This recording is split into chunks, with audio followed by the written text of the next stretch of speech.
நம்மளது அப்படி கிடையாது. சும்மா அப்படி ஃப்ளோவாக அடிச்சிக்கின்னு ஜாலியாக எப்படி ஃப்ரெண்ட்ஸுங்களோட கலாச்சின்னு அப்படி இருந்தோமோ அதுதான் நம்ம பண்ணோம் அப்படின்னு வச்சுங்களேன். அதனால் வந்து எனக்கு இது இல்லை.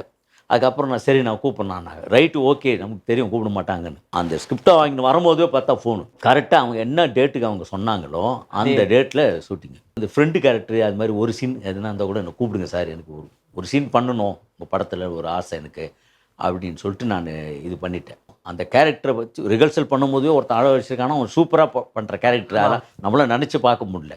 சரி சார், ஓகே சார், பரவாயில்ல சார், என்ன ரிஹர்சல் பார்த்துக்கலாம், ஒரு 5 நாள் வச்சு இன்னும் இது பண்ணி பார்ப்போம், சரியானா வச்சு விட்டுடலாம் அப்படின்னு மைண்டில் கூட இருக்கும். அது தெரியாமல் நான் ரொம்ப சூப்பராக போய் சிரிச்சிக்கின்னு சூப்பர் சார் என்னை நம்பி நீங்கள் அப்படிலாம் நான் கை கொடுத்துனுக்கிறேன். நாங்களாம் வந்து கஷ்டப்பட்டு இது பண்ணியிருக்கிறேன், இதெல்லாம் வந்து இதெல்லாம் பண்ணி நீங்கள் பாட்டுக்கு இது பண்ணிட்டு போவீங்களா, அது அந்த டைலாக்லாம் வரும். ஏன்னா மூஞ்சி பிடிக்காம தான் வந்து இது பண்ணிட்டேன், ஏன் மூஞ்சிக்கு நான் குறை அப்படிங்கிற மாதிரிலாம் ஒன்று வரணும்னா அந்த ரிஹர்சல். ஓ ரைட் இப்போ நம்மளே வந்து கூட சேர்ந்து பேசினாங்கன்னா அவங்களாம் ஏதோ மிஸ்டேக் பண்ணல, நான் தான் ஏதோ பண்ணுறேன் போல இருக்குது அப்படின்னு நான் நினச்சிட்டு எக்ஸ்ட்ரா பர்ஃபார்மன்ஸ்லாம் மூஞ்செல்லாம் ஒரு மாதிரி வச்சுன்னு அப்படிலாம் வந்து கொடுக்குறது. நான் ஒரு பயங்கர இன்வால்மெண்ட்டாக நடிக்கிறவங்க சில பேர் உண்டு. நாடக ஆர்டிஸ்ட்லாம் பார்த்தீங்கன்னா மனப்பாடம் பண்ணி அதையே ஒரு உயிர் மூச்சா அப்படி இருப்பாங்க. நம்மளது அப்படி கிடையாது. சும்மா அப்படி ஃப்ளோவாக அடிச்சிக்கின்னு ஜாலியாக எப்படி ஃப்ரெண்ட்ஸுங்களோட கலாச்சின்னு அப்படி இருந்தோமோ அதுதான் நம்ம பண்ணோம் அப்படின்னு வச்சுங்களேன். அதனால் வந்து எனக்கு இது இல்லை. அதுக்கப்புறம் நான் கூப்பிட்றேன் நான் ரைட்டு ஓகே நமக்கு தெரியும் கூப்பிட மாட்டாங்கன்னு. மறுநாள் வந்து ஃபோனு. நீங்கள் வந்து எங்கள் கூடவே ரிஹர்சல்லாம் இருப்பீங்களா ஒரு 10 நாள் 15 நாள்னு கேட்டார். எனக்கு அதுவே இதுவாக இருந்தது. எனக்கு எதுக்கு நான் வந்து 10-15 நாள் எதுக்கு நான் ரிஹர்சலாக இருக்கணும், எனக்கு ஒன்றுமே புரியல எனக்கு அப்படின்னு சொல்லிட்டு. அதுக்கப்புறம் வந்து சார் ஸ்கிரிப்ட் ஒன்றா கொடுங்க சார், நான் படிச்சுட்டு என்னங்கிறது சொல்கிறேன் அப்படின்னு. நான் வேறு ஒரு படம் பெரிய படத்தில் வந்து கமிட் ஆகி அது கண்டினியூட்டி டேட்ஸ் இருக்குது.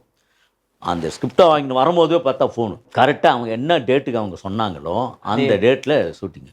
நான் வந்தவொடனே சொல்லிட்டேன், சாரி சார், நீங்கள் பெரிய ஏதோ ஒன்று எய்ம் பண்ணியிருக்கீங்க, ஸ்கிரிப்ட் படிக்கலை, அதில் ஏதோ இந்த ஃப்ரெண்டு கேரக்டர் அது மாதிரி ஒரு சீன் எதுனா இருந்தால் கூட என்னை கூப்பிடுங்க சார், எனக்கு ஒரு சீன் பண்ணணும் உங்கள் படத்தில், ஒரு ஆசை எனக்கு அப்படின்னு சொல்லிட்டு நான் இது பண்ணிட்டேன்.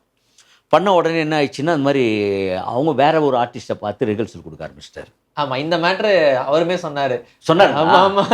ரிஹர்சல் கொடுக்க ஆரம்பிச்சிட்டாரு. நான் வந்து என்ன பண்ணோம்னா, நம்ம கமிட்டாக இருக்கிற படம் வந்து கோஆர்டினேட்டர் செந்தில் சார் அவர் வந்து என்ன பண்ணார், சார் நமக்கு கரெக்டாக எத்தனை நாள் சார் வரும். இவங்க கேட்டது வந்து ஃபஸ்ட்டு வந்து ஒரு 18 நாள் கேட்டாங்க கண்டினியூஸாக, இந்த வெஸ்ட் பெங்கால் இதுக்கு. இதில் வந்து இவங்க கேட்டது எனக்கு வந்து கிட்டத்தட்ட 20 நாள். அப்போ வந்து அந்த கோஆர்டினேட்டர் சார் எனக்கு கரெக்டாக எப்போ எண்ணிலேருந்து என்றைக்கு வரணும், எப்போ வரோம், எது என்ன வரோம் அப்படின்னாரு. சார் நம்மளது கேட்டார் சார் மேனேஜரு, 20 நாளா ஏங்க இந்த மாதம் உங்களுக்கு அதிகபட்சமாக இல்லை 1 நாள் இல்லை ஒரு 2 நாள் இருக்குங்க என்னார். ஆடா வாவீங்களா, இது மாதிரி சார் நீங்கள் போய் பண்ணுங்கண்ணா நீங்கள் அது அப்படின்ட்டாப்புல. சூப்பர் அப்படின்னு சொல்லிட்டு ஃபோன் அடிக்கிறேன், ஆல்ரெடி கமிட் பண்ணி ஒருத்தன் அழ வச்சிட்டான் டைரக்டரே. அப்போ எப்படி இருக்கும், அந்த கேரக்டரை வச்சு ரிஹர்சல் பண்ணும்போதே ஒருத்தன் அழ வச்சிருக்கானா அவன் சூப்பராக பண்ணுற கேரக்டர், அதெல்லாம் நம்மளால் நினச்சி பார்க்க முடியல. சரி சார், ஓகே சார், பரவாயில்ல சார், பட் ஆனால் நான் ஃப்ரீயாக இருக்கேன் சார், நான் நீங்கள் பார்த்துங்க அப்படின்னு சொல்லிட்டு வச்சிட்டேன்.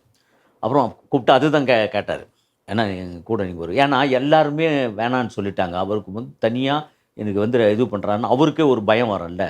அப்போ என்ன ரிஹர்சல் பார்த்துக்கலாம், ஒரு 5 நாள் வச்சு இன்னும் இது பண்ணி பார்ப்போம், சரியானா வச்சு விட்டுடலாம் அப்படின்னு மைண்டில் கூட இருக்கும். அது தெரியாமல் நான் ரொம்ப சூப்பராக போய் சிரிச்சிக்கின்னு சூப்பர் சார் என்னை நம்பி நீங்கள் அப்படிலாம் நான் கை கொடுத்துனுக்கிறேன். அதுக்கப்புறம் வந்து ரிஹர்சல் பார்க்க போகும்போதும் புதுசு எனக்கு இதெல்லாம் வந்து ஒரு 10 பேர் உட்காந்து ஒரு டைலாக், நம்மளுடைய மேரேஜ் நிற்கும் இப்படிலாம் சொல்லலாம் ஈஸியாக, ஆனால் படம் ரிலீஸ் ஆகிடுச்சுனால அந்த இது இருக்கும் இல்லையா, அந்த ரிஹர்சல் பார்க்குறோம்.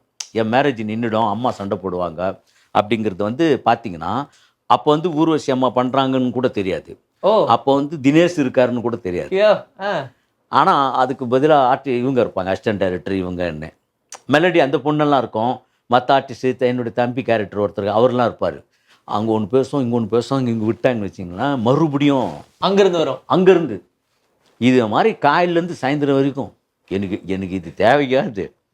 நான் யோசிப்பேன், என்ன நான் போய் டப்புன்னு நான்லாம் தனியார் சேனலில் பஸ் டிக்கெட்டில் ஸ்கிரிப்ட் எடுத்துன்னு போயிட்டு ஒரு 4 எபிசோடு முடிச்சுட்டு வந்துடுவேன். 4 ஸ்டேட்மெண்ட்டு ஃபுல்லாக அவ்வளவும் வந்து அடிக்கடி சொல்லுவா போல், இந்த விஷயங்கள் எப்படி ஷூட்டிங் நடக்கும் சேனலில். அந்த மாதிரி போயிட்டு இருந்தவனை கூட்டின்னு வந்து ஒருத்தரும் மிஸ்டேக் பண்ணும்போது மறுபடியும் நான் தொடங்குறேன் என் டைலாகை நான் பேசுறது. அதெல்லாம் அதை பார் சொன்னா நாங்களாம் வந்து கஷ்டப்பட்டு இது பண்ணியிருக்கிறேன், இதெல்லாம் வந்து இதெல்லாம் பண்ணி நீங்கள் பாட்டுக்கு இது பண்ணிட்டு போவீங்களா? அது அந்த அந்த டைலாக்லாம் வரும். ஏன்னா மூஞ்சியை பிடிக்காம தான் வந்து இது பண்ணிட்டேன், என் மூஞ்சிக்கு நான் குறை அப்படிங்கிற மாதிரிலாம் ஒன்று வரணும். அது ஆமா. அதுங்களா அந்த ரிகல்சல் அதுக்கு அந்த பொண்ணெல்லாம் இருக்குது. பானு அவங்களாம் இது பண்ணுறாங்க. அதுல இருக்காங்க. அதில் இருக்காங்க, அவங்களும் பேசுகிறாங்க. நாங்கள் 2 பேரும் சண்டை போட்டு பண்ணல, ஆமா. அந்த இதெல்லாம் வருது நம்மளும் வந்து என்னதான் யோசிச்சேன் நான். அப்புறம் லாஸ்ட் நாள் கண்டுபிடிச்சிட்டேன்.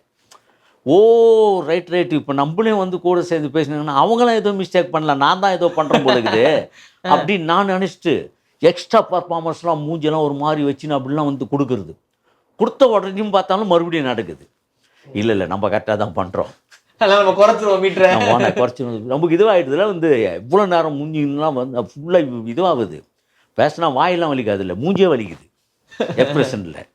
புரியுதுங்களா? நமக்கு ரொம்ப சரிப்பட்டு வராது இது ம். அப்படின்னு சொல்லிட்டு ஒரு ஒரு என்ன பிடிக்காம ஒரு விஷயம் பண்ணுறது விஷயம் இருக்கு இல்லையா அது ஆமா. நமக்கு